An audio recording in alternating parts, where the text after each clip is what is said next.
Hey everyone, it's Madeline, and today I'm going to be redesigning Alastor from Hazbin Hotel. And disclaimer, I'm doing this design purely based on the wiki and the first 2 seasons. I wanted to have a more whimsical and fairy tale-esque approach because that's what I like. This is more so an AU design, not necessarily a fixing video. There was a lot of the show I did like, and this is just my take on it, but I'll talk more about that later. So first, I'm going to talk about some parts of the design I like. I love his crazy smile. I think it's a fun thing to see, especially in animation. I really like his yellow teeth. It's unique and it physically shows he's from an older era. Since my style is more detailed, I added some black gums because I think it's cool since I never really highlight the gums in my art. I don't mind his slender build, but when everyone in Hazbin is super skinny, it's pretty visually exhausting. I kept him somewhat thin, but I really wanted to make him taller so he stands out once I've drawn everyone. And lastly, I like his monocle and red eyeshadow, so I'll keep those. Now from this point forward, everything is different. And of course, our obligatory Pinterest board inspiration. I was going for Cursed Beast in the Woods. So immediately I added way more brown into his color palette. One of the biggest critiques I saw about the show was that it was too red, which I agree with to a certain extent. Yes, hell is red, but if we just tone it down a little, it'll make the characters pop out. I won't remove the red from his palette entirely, but most of it has got to go. I just think that everyone should have a pop of red so they look like a set together, but when everyone and everything is super red, it loses its visual punch. Since Alastor is mixed race with Creole descent, I made his skin brown with deer patterns on his face. I really wanted to emphasize the deer part of his design, so I gave him larger antlers and hooves. I've seen some people go in a more radio-based design, which looks outstanding. Slight tangent, but I promise I'll get back to the design. So you probably know there's another character named Husk, who is half cat, half bird, as well as a gambler and alcoholic. I saw some people saying that the reason Husk was a cat was because he was cute, which would be a sort of punishment for him, but I don't understand that logic. If it were true, why didn't they go even further, make him a gerbil or something? Cats are famously excellent hunters, and depending on which cat, like a lion or a tiger, they can be very scary. I mean, they are apex predators. I don't really see this applying to Husk because he isn't actually that cute, like drawn in a cuter style with like the big anime cat eyes, or even bothered by the fact that he is a cat, or at least I didn't see that on the show. However, I do think this logic applies perfectly to Alastor. We can see in Rosie and Alastor's song, Don't You Forget from Season 2, Alastor hates being chained down, and Rosie literally calls him her pet and orders him around. Also, people in the show literally call him Bambi and make fun of him. I think he would hate being a cutesy little deer, which is a prey animal, and it would be a punishment for him. I also think this works so well with his character. Alastor is incredibly charming and he's pretty polite when he needs to be, but obviously since he's, a serial killer and quite a powerful character at that, it would be so interesting to see people underestimate him because he looks like a deer. I saw this in Lavender Town's video, but I made his ears more like deer ears and I gave him a cute deer nose. On his forehead, I added this target-shaped birthmark to allude to how he died. I think it would act like the X above Vaggy's eye, symbolizing something they lost. I also fixed his bob. If anything, that haircut was punishment enough for his crimes. Instead, I basically just copied his hair from his human design, which seems more classy and 30s to me. I also gave him a white streak in the front bit of his hair because a lot of artists added that, and I think it visually separates his hair from his face. Wouldn't it be so cool if Alastor was losing a battle and his white hair was all in his eyes? I think his red suit in the original design is okay, but for my sanity, I won't give him that long coat. Instead, I gave him some regular brown trousers and this furry brown vest that has fawn spots on it. I think it would be a great way to foreshadow his backstory because he's literally wearing another deer's skin. I tried my best to make his outfit more 1930s specific, but all suits kind of look the same to me. I have a headcanon that he smells absolutely horrible, like meat, blood, and roadkill smoothie. It adds to the fact that from afar he looks cute, but then this pungent stench just hits you in the face as you realize how much carnage he's responsible for. Another thing is that when he sleeps, if he ever sleeps, the others are still trying to figure out if he does, he emits a soft jazz from his core, kind of like a radio. When he uses his full powers, I think it would be visually cool if he turned pitch black and his antlers grew into a ring of I want to say almost like hands. It would be a sort of twisted evil halo, and the only things you would see are his reflective eyes and hear his crackly radio laugh. I know my design isn't very animator friendly, but in my defense, almost none of the Hazbin Hotel designs are really animation friendly. I think stylistically in this AU show I've created, he would be inspired by the rubber hose animation style, which was popular in the 1920s and 30s. I think it would go really well with his long limbs and how he's always teleporting everywhere. I would love it if he went with Jack's logic from the Amazing Digital Circus. It would be so cool if he never actually opens his mouth when he talks, and it's a bit of animal symbolism because deer can't talk. I think all the characters would try to see if he ever opens his mouth when he eats, but the same thing would happen in the show when Alastor is on camera. Their vision would get very foggy and glitchy, and Alastor would threaten them politely, saying something like, "It's rude to stare," and leave. I don't know, I don't really care. I made the buttons on his coat into pentagrams because this is hell after all. I changed his staff a little into a deer skull mic hybrid, which I think looks pretty cool. I used various layers to create the illusion that a night vision camera caught him in the woods, and I used this tutorial off of Pinterest. Okay, so I'm basically done talking about the actual design, so now I want to talk about my thoughts on the actual plot and Alastor's character. Honestly, Alastor isn't my favorite. To me, he comes across as annoying, which I think is on purpose. He is an excellent rage baiter. I just think that Alastor isn't a very present character in the show. And this might be a hot take, but I think with a few minor adjustments to the plot, he could have been written off entirely. For example, he's the most powerful sinner in hell, but we don't really need a most powerful sinner in hell because, well, everyone is already really powerful. And then you think about what are they called? Like the leaders of the Rings of Hell. We could have easily made Vox the most powerful sinner in hell, or completely revoked that title. He didn't really do much at the hotel, contrary to popular belief. I feel like he didn't really do anything. And any magical assistance that he provided could have been given by Lucifer, or by plot magic or something. Which, to be fair, running the hotel is one of the lesser plot lines, so I'll give him that. Charlie, the literal heir to Hell's throne, says he is super powerful and scary, but when has he actually won a battle? And Serpentius doesn't count. I'm pretty sure a single talkie could take him out. And of course his main thing is his rivalry with Vox. And even though I find it cool, Vox was already power hungry, and I don't think he needed someone to reject him to make him want to become God, or whatever. To me, it just seems like the natural course of events. I mean, he saw himself as the god of entertainment when he was alive, and Alastor wasn't even there. And then there's the final battle in both seasons. Not only did Adam beat him within an inch of his life, it felt like a pointless scene because I was so hyped up about his powers. When I saw him freaking lose, to say disappointed was an understatement. And on top of that, Lucifer came to beat Adam anyway.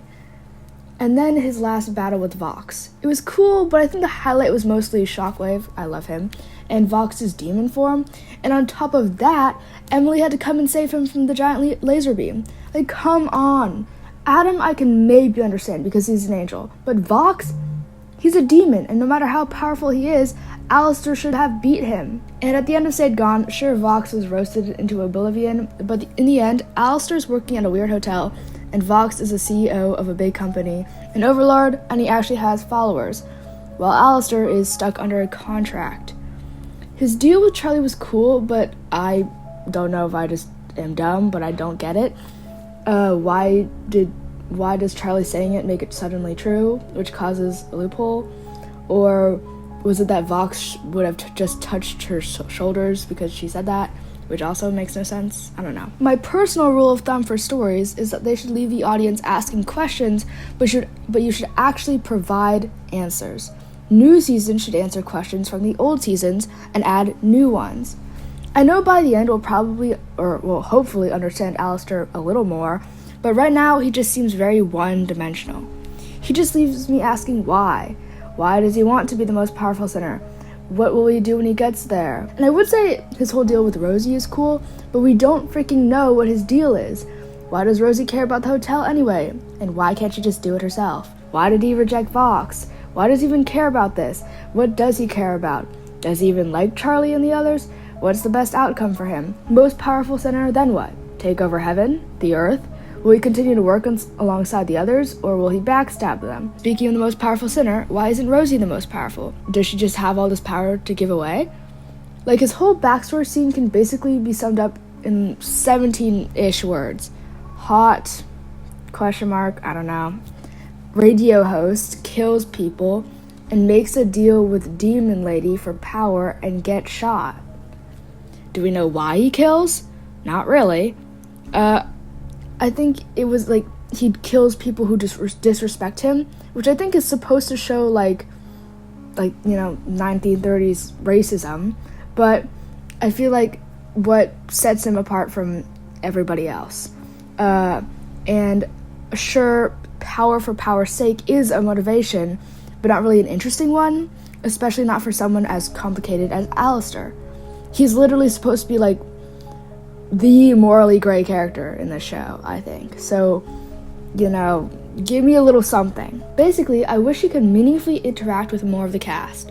And when I say meaningfully interact with people, I want him to be so ingrained in the plot that it would be almost impossible to write him out because he's just so important.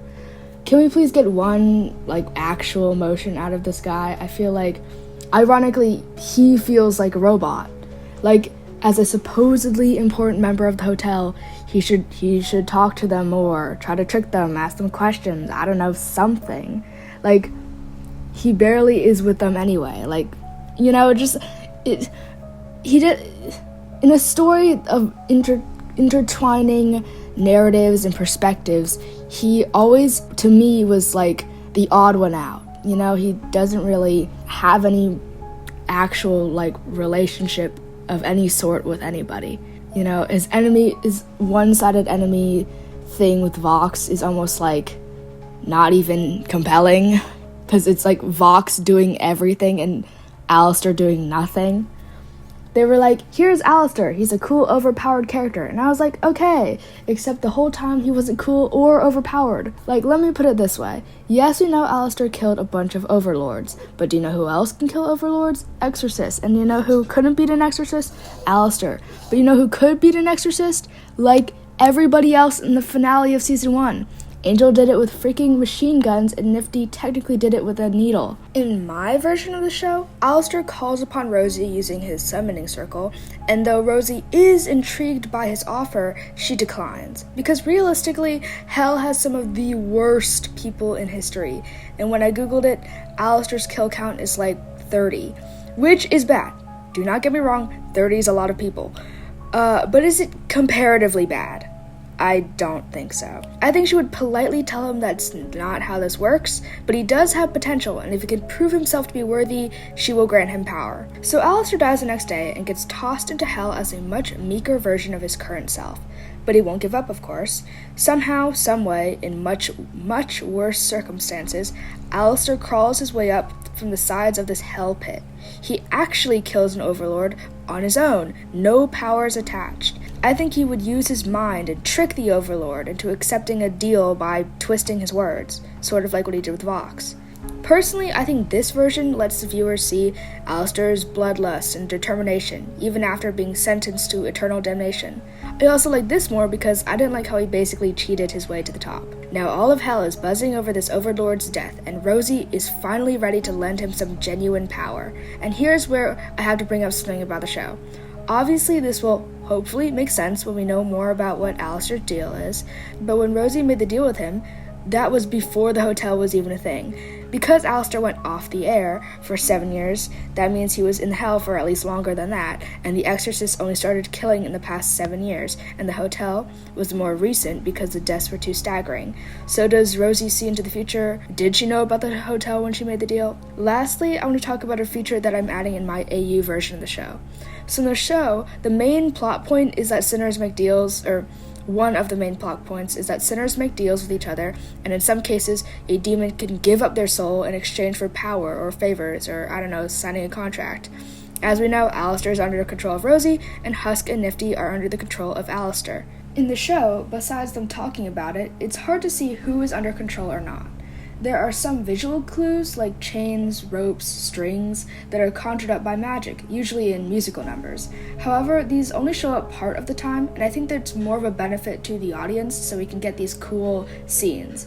So in my version, they would also have these brands / markings to show this. Since Rosie is still such a mysterious and powerful character, I'm just going to give her a rose as her symbol for now, but that is subject to change.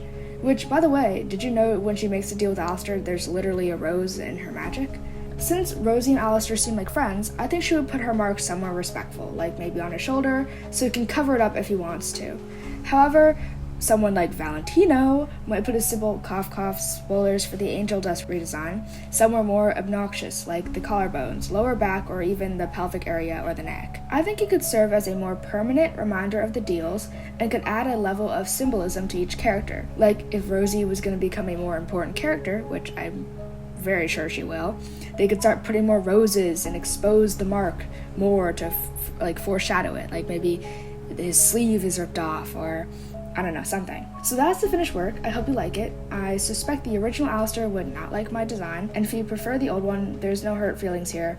I hope you like Alastor in my style. If you like these videos, consider leaving a like or subscribing. It takes a lot of work, and I'm really busy with school and all. I know it's been a very long time since I promised I would have some Hazbin videos, and that's because editing sucks. It's very hard, and I've had to do this voiceover like a million times. It was actually my New Year's resolution to post more long-form content, so pray I survive the next few months. I have so many ideas for the other characters. I don't want to spoil anything, but my next 2 redesigns are probably going to be Charlie or Husk, or, Angel Dust, I guess. As you might tell in my videos, I have a hard time committing to series, especially long, high-effort ones like this. However, I pray that my love for these characters and my ideas can help pull me through. And please don't take this video the wrong way. I definitely don't hate Hazbin Hotel. Only love can drive me to make so many pieces of art for one show. In my head, I'm thinking that in Hell, each sinner gets some sort of ability / skill. Some are definitely more powerful than others, like Vox's mind control / electricity powers, and Alastor's dark magic / energy thing is much more powerful than Husk or Valentino, though to be fair, Husk is actually more powerful than I thought he was. And like in the show, it's based on what they did when they were alive. Here's where we deviate from the story a bit, or the magic system in the story. I think that each sinner's power has levels that they need to unlock. The more you use them, the better you can control them, and the most powerful overlords like Vox are like this because they use them all the time. I was inspired by the power awakenings Luffy does in One Piece. At some point, some sinners would reach their final, most powerful form when they master their power completely. For Alastor, this might be different because he's the most powerful sinner, so it kind of bypasses the need for an ultimate form. To be honest, Alastor has a lot of these random powers that confuse me, so use your imagination here. This form would be very rare and difficult to achieve, which would make it a cool thing to include in a show finale or something. My hope for this series is that I finish redesigning the main cast and maybe have some concepts for their final form or other ideas that I have for them. If I ever do all that, I might make a video drawing their human forms, which is what I normally do. Now, more about Hazbin Hotel itself. I like it a lot. I love Season 2 a lot more than Season 1. Hazbin is exactly in the lane of stuff I like, so I went into it with good vibes, I guess. The songs are amazing, the voice actors are clearly very talented and hardworking, and they are unbelievably catchy. I really like, I think Vox Populi. Ooh, Sarah's Confession is really good, and, what was it? Frick. Losing Streak from Angel Dust. Those are really good. Also, a fun fact about me, I actually went to New Orleans a few years ago, and it was one of the best trips I've ever been on. I tried some actual alligator meat. I also saw the Mardi Gras parades and the floats and the historical costumes and fashion, which was beautiful and happy memories, basically. Anyways, that's it for this video. It was very long, so if you're still here, thank you so much. You have no idea how much it means to me. Please let me know what you think and comment who's your favorite Hazbin Hotel character down below. Bye!